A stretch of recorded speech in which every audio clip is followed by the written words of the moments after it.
Pucah madu adalah pupuk hayati majemuk cair yang diproduksi oleh PT Madu Baru atau yang biasa dikenal dengan PGPS Madukismo, di mana pucah madu selalu dikontrol dengan quality control yang ketat di laboratorium bioteknologi kami.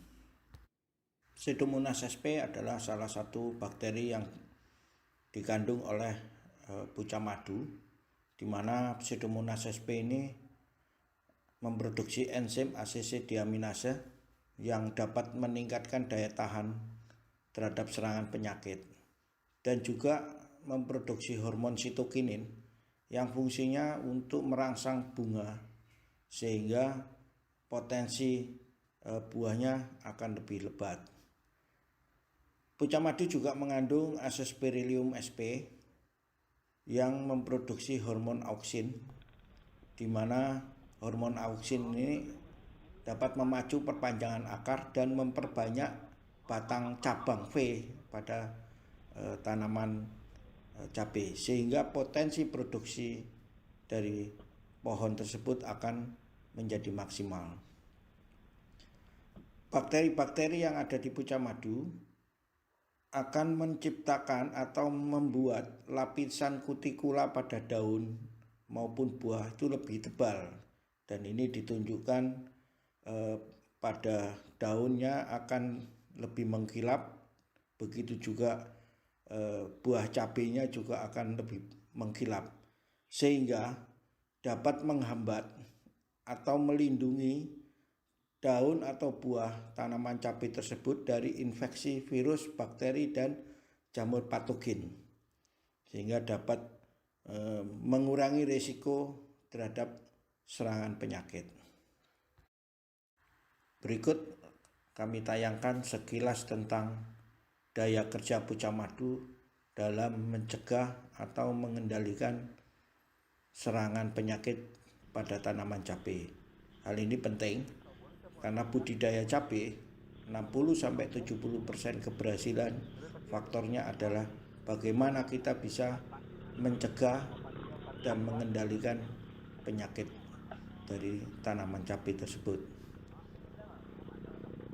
Penyakit yang menyerang tanaman cabai berasal dari bakteri, cendawan atau jamur, virus, dan nematoda, di mana infeksi tanaman cabai bisa dimulai dari bawaan dari benih yang kita tanam. Yang kedua, bisa dari bawaan dari tanah yang berasal dari tanaman sebelumnya atau biasa dikatakan sebagai penyakit tular tanah.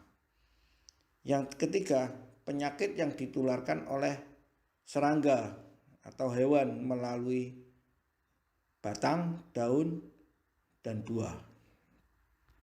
Jaringan tanaman yang telah terinfeksi oleh mikroba patogen akan timbul biosintesis etilen, di mana etilen adalah salah satu hormon yang menyebabkan penuaan dini. Tetapi dengan penggunaan atau aplikasi pucah madu, biosintesis dari hormon etilen bisa dicegah, sehingga walaupun tanaman atau jaringan tersebut terkena atau terinfeksi oleh mikroba patogen, tidak akan terjadi penuaan dini. Apabila pucah madu diaplikasi sebagai pupuk dasar, maka bakteri pucah madu akan melindungi akar sejak dini dengan membuat koloni di dinding akar bagian luar, sehingga tidak mudah atau mencegah mikroba patogen menginfeksi melalui jaringan akar. Pak Sigit, ini cabai rawit umur 60 HST, umur 60 hari, sudah mulai berbuah dengan melakukan pucah madu kocor seminggu sekali. Kita kocor dengan pucah madu. Ini alhamdulillah tidak ada yang kena layu fusarium, meskipun air tanah ini dari permukaan beddingan hanya paling 30 cm, sampai saat sekarang masih tahan, belum ada. Mudah-mudahan sampai panen akhir nanti tidak kena layu fusarium. Terima kasih. Oke, mati semua. Jaya. Cek tanaman cabai rawit di wilayah Pleret milik Bapak Sumari yang dulu diaplikasi dengan Pucah Madu. Sudah mulai ada perkembangan tapi baru sekali. Ini akan kita ulang besok pagi. Mudah-mudahan bisa sembuh.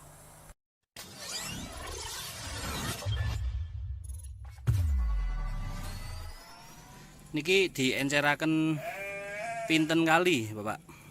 Oke, kalau encaraken kalih doso. Kali dosa kali. Damel pupuk dasar nggih. Nggih.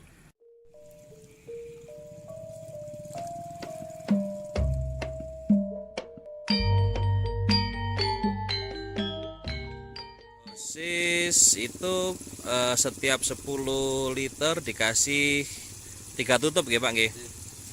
3 tutup sekitar 15 mili.